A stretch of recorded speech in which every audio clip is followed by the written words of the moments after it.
Hey, what's happening, gamers? Welcome back to the Lego Batman on the Nintendo DS. As promised, today we are looking at the villains. Don't forget to like, comment, and subscribe, along with hitting that notification bell, because YouTube is stupid. Wait, there's a notification bell? What? Yeah, it's been there for like 2 years. Oh, I don't know, wait. you hit the thing, get Wait, notified. you have a new theme song? What? What? Ah, never mind. I'm so confused. So today we're playing as the baddies, and like I said, things are going to be a little bit different than playing as Batman and Robin. So the villain levels... Oh, Is that Selena? That's Selena. Yeah, looks like it. Kinda. So the villains, they're a little bit different.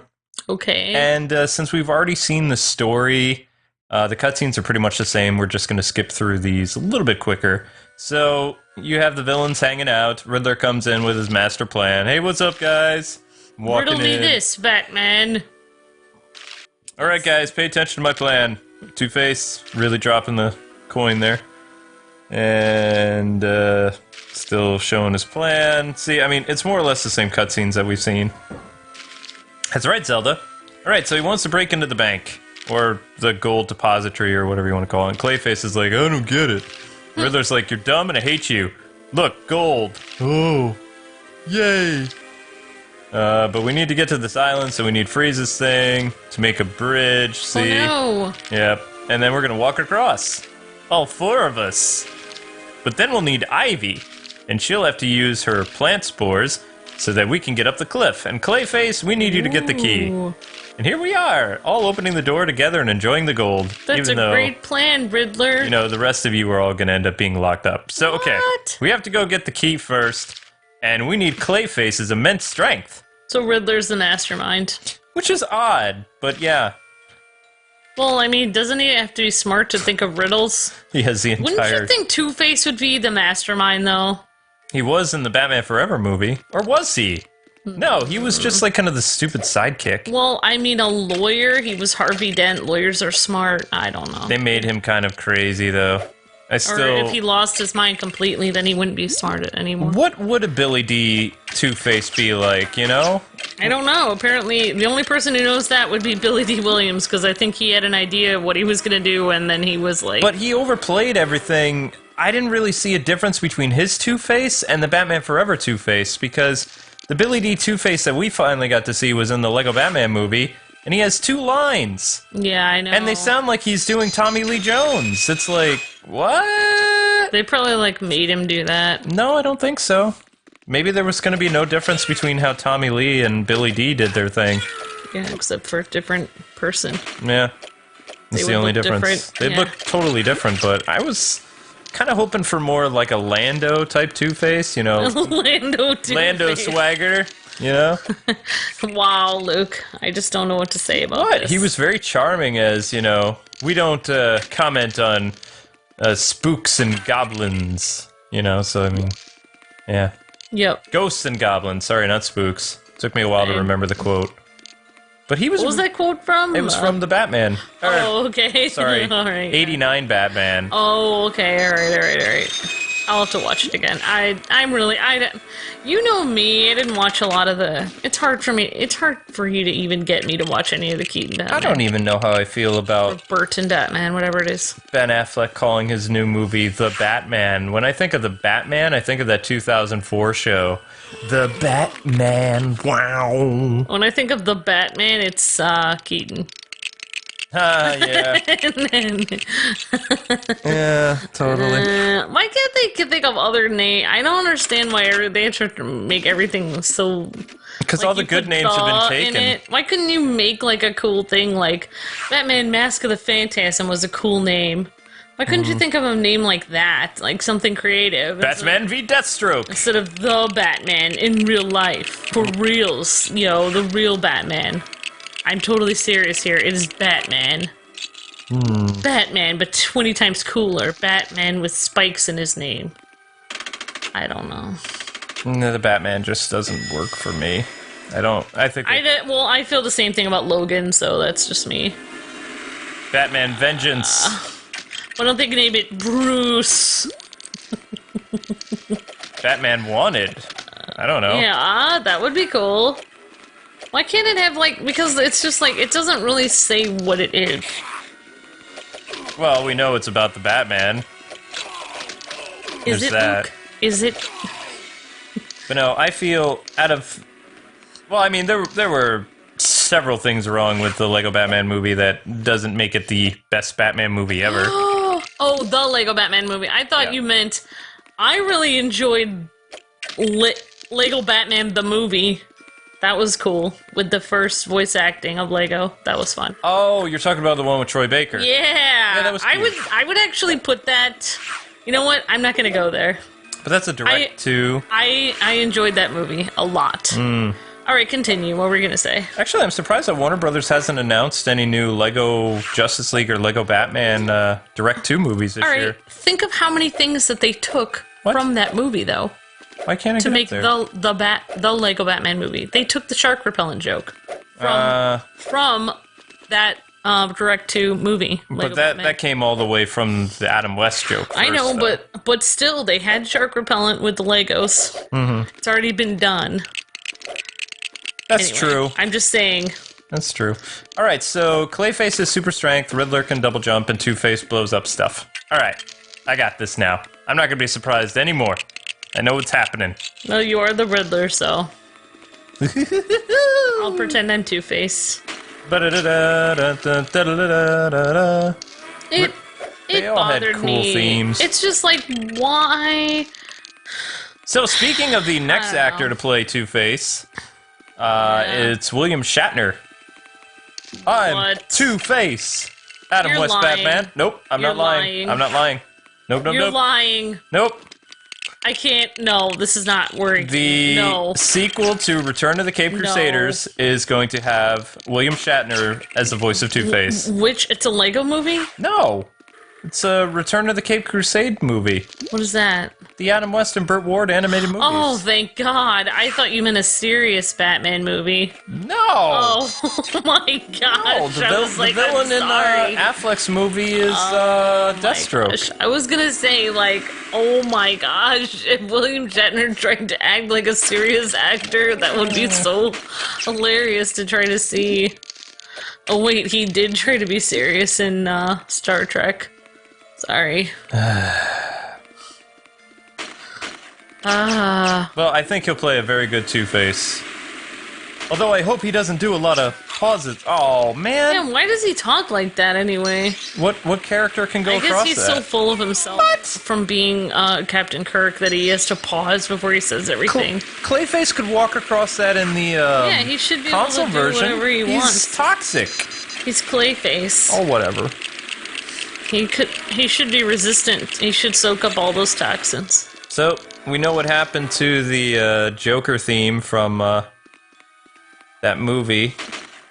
Or they're playing it a lot here in the villains. Okay. That's the Joker's theme from Oh, so they decided to keep it for the villains. Yeah, use it for the villain section. Yeah, I mean, if they overdid it in the other section, they wouldn't really be able to use it. Maybe you have to jump over onto that little weird block thing. Oh. Some kind of weird, like, metal thing over there. I don't know. No, that's death. Why is that metal thing? That's for free play. I guess we have to double jump with Riddler. Yep. Oh, look at that. That's crazy. Riddler jumps like a girl.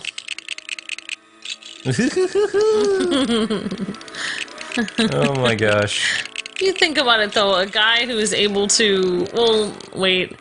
I'm not thinking of the Riddler. I was thinking, like, somebody who's able to make elaborate puzzles and things. In real life, he'd be really scary, and he probably wouldn't laugh like that. Alex Trebek? This is Jeopardy of your life. Yeah, it would be like, oh my gosh, that's what they should do to change the Riddler. Make him a game show host? Yes! That would be an amazing backstory.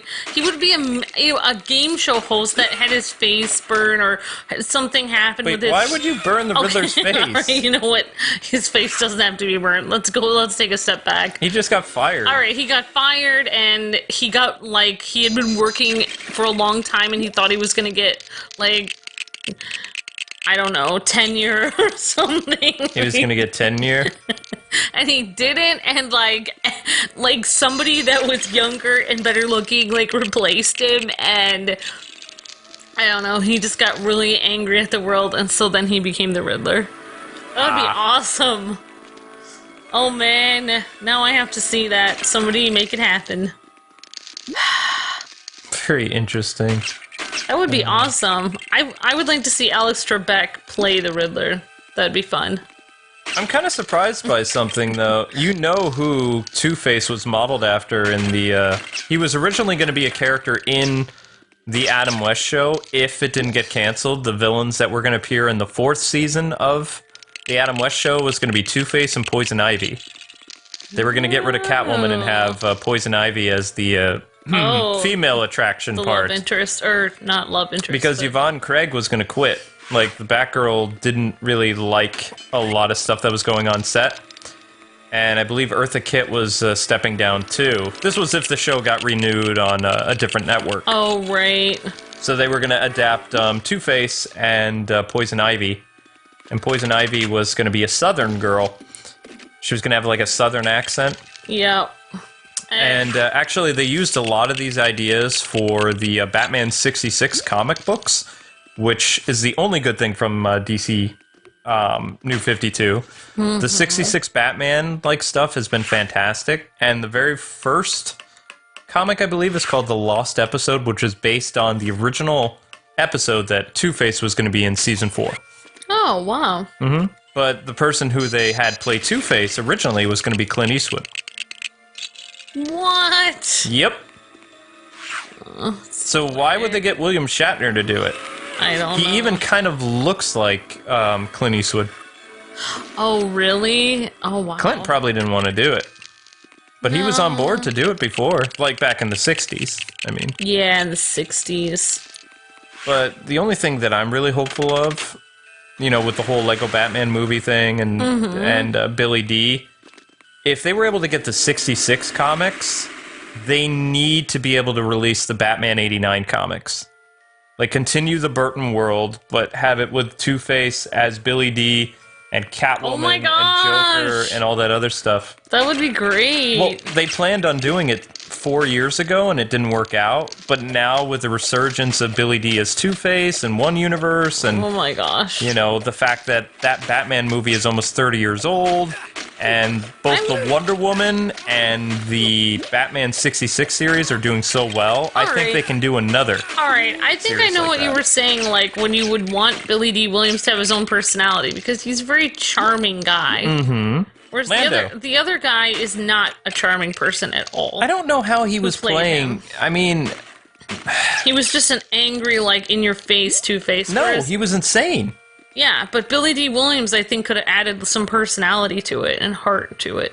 Yeah, there was no personality for Two-Face in Batman Forever. He was like, I'm here and so am I! And it's like, there. He was just an idiot. Sorry, no yeah, he offense. was. He was always talking in the third person. He's not my favorite actor. I personally would have rather seen Billy D. Williams and had him more. Yeah, I mean, Lando was. I would have liked to see Lando. Schumacher wouldn't work with him. He paid him off. I don't know. Whatever. Yeah. I would have liked to see Lando, the charming Two-Face, because, like, even in the animated series, Two-Face still had a little bit of heart for his girlfriend and stuff. Like, he had a little bit. You could feel, like, the difference between the two personalities. That would have been cool to see, like, you know, complete insanity mixed with, like, a charming guy, like, between them. I will say this. If you have a villain, like a major starring villain, be the reason why either Batman or Robin's parents died, that's stupid. You can get away with it when you do it the one time, but when they had Two-Face be the result of Robin's parents being killed, that really annoyed a lot of people. I don't know. I don't want to go into it. It's just like, I just never feel like it's good for... It's always better that Batman's parents are shot by a common criminal. Because it just, like... It just makes it like it could happen to anyone. Like, it just makes it like... it just happens. Like, these things just happen. We don't know why. And that's why Batman is trying to save the entire world, like, trying to stop that ever from happening. I mean, if it was just a psychotic, crazy person, then he can be like, okay, this is a one-time thing. I really don't need to go and train to be a bat person and, use my entire life to solve this, because this person is already in jail, everything's fine. But, like, if it's just a regular criminal, then you know that there's a million people just like that, and you can never... That makes the problem unsolvable, which is what creates Batman. So it doesn't make any sense, because if you have a giant criminal, you figure out that they did it, then once you put them in jail, then Batman will just be like, oh, I guess I'm done. I'm gonna hang up this suit and go watch a movie with Alfred. Because it's just like, he would really stop being Batman after that point. I would. If I found out that I was wrong, that it wasn't just a criminal... If it's just some, like, psychotic person. Yeah, I would be like, oh, I think I ruined my entire life, because actually this hardly ever happens. It removes the appeal of it, totally. Yeah, and it also makes it less relatable, because, like, you know, not that many people have, in real life, have had their parents shot by psychotic people in masks, but in real life there have been people who's like real life, like people watching, people's parents and family members have been shot by criminals. Like, it's an actual thing that happens to people. You can actually relate to it. Like, it brings realism. Yeah. How do I just jump on? I have no idea. If you get me talking, I'll just keep talking. It's just not good. Well, bam! That's why I don't like him being killed by a crazy person, because it's not realistic. No. And it doesn't agree with who Batman is. It wouldn't make any sense. That's true. I always talk with, I can't believe this, like, I always talk with people and they're like, it doesn't have to make sense, it's a movie. It's just like, yes it does, because why would I watch this movie if it doesn't make any sense? I'm wasting my time. What the DC film universe needs is... I'm sorry, Harley's story was cool, but they need to adapt a character like Clayface or Man-Bat or something for the cinematic universe. A character that has heart, that has a tragic backstory that the audience can actually feel for. Yeah. Kind of like El Diablo, but like definitely. A much bigger character. And someone that, you know, actually could pose a threat to Batman, like Clayface. Think of what they did with the Hulk for Marvel. I mean, that was impossible, but they were able to do that. I mean, they tried a couple times, and they got it right, like in the last Hulk movie, kind of, but it's like, I really like that one Hulk movie, though. Not the first one they did in, like, 2003. The one they did with Norton. That was amazing. I don't like the Hulk from the Avengers films. He's not as good as the other guy. Okay. He's too, like, what's the word? You know how there were two guys who played Hulk in that TV show? Yeah. You had kind of like the buff guy, and then you had like the really big wrestler dude. Yeah. Like Lou Ferrigno. Yeah. In the Avengers movie, you have this big guy who's playing this professor, and he benches weights and stuff like that. That, to me, is not believable. You know? That actor is too big to play the Hulk. Like, he's too big to play Bruce Banner. Wait, are we thinking of the same guy? He really benches weights? He doesn't look like the thin, lanky guy from the awesome standalone Hulk movie. Yeah, you're right. That guy was a better Hulk. Yeah, I can see what you're saying. He was amazing. I was so mad that he didn't come back for the Avengers films. I don't even know why he didn't come back. Maybe they didn't pay him enough, or maybe he had a falling out with Marvel. I don't know. But he was fantastic. I mean, that was one of my favorite superhero films of all time. Oh, wow. I'm going to have to go back and rewatch it, because it's hard for me to remember all the Hulk movies. I just know they had so many different ones that kept coming, like, and they'd have different people playing them. It was like, there's been 3 Hulk actors. Yeah, and it's just I'm talking about the second guy. It's too many Hulk actors. Like, a lot. Yeah. In the 2000s, well, like, yeah. Well, just in general, like, in the modern era, whatever, within my lifetime, I don't know. But, like, I don't know. I think that would be a great idea. I mean, DC has so many great villains that you could do CGI and stuff. Clayface would work. Make really cool, but we don't. We just do the humans. And make sure that they rewatch the Feet of Clay, like, 2-parter, so they can really understand, like, Matt Hagen did some pretty bad stuff. And, you know, he was trying to get, like, this stuff from Roland Daggett and stuff like that. But what happened to him was very sad. Yeah. You know? I mean, there's a lot of really good villains from DC. We are looking Especially- for the key to the vault. Aha! That's beautiful, Kwing. There we go. So, of course, they escape, and they leave Clayface behind, because Clayface is like, I don't understand what the key's for. Riddler's like, you better hurry up, we're not going to take any of the money. Seriously, leaving now? Are you coming or what? Come on, let's go. Look at me. I've got money and jewels. That's great, Clayface. That's just Clayface great. is just... there's been so many different versions of Clayface, though. Like, apparently the Matt Hagen version was the latest version of Clayface in the 90s, that they use Barrow... I can never say his name. Barlow... something. They used his tragic movie star origin, and they just put Matt Hagen in the role, I believe. Yep. Because the other guy was a famous movie star. I'm gonna have to watch the Hulk movies again. So I want to see the one that you said you liked the best. I think it's called The Incredible Hulk. Okay. Yeah, because I remember our friend Zach liked one of them a lot. I think that might have been the one he liked too. Mm-hmm. I'm gonna have to watch that one again. Yep. So, yeah, that does it for this episode, guys and gals. Thanks so much for taking the time to watch. Don't forget to like, comment, and subscribe. And we'll see you with more LEGO Batman tomorrow. God bless and happy gaming. See ya!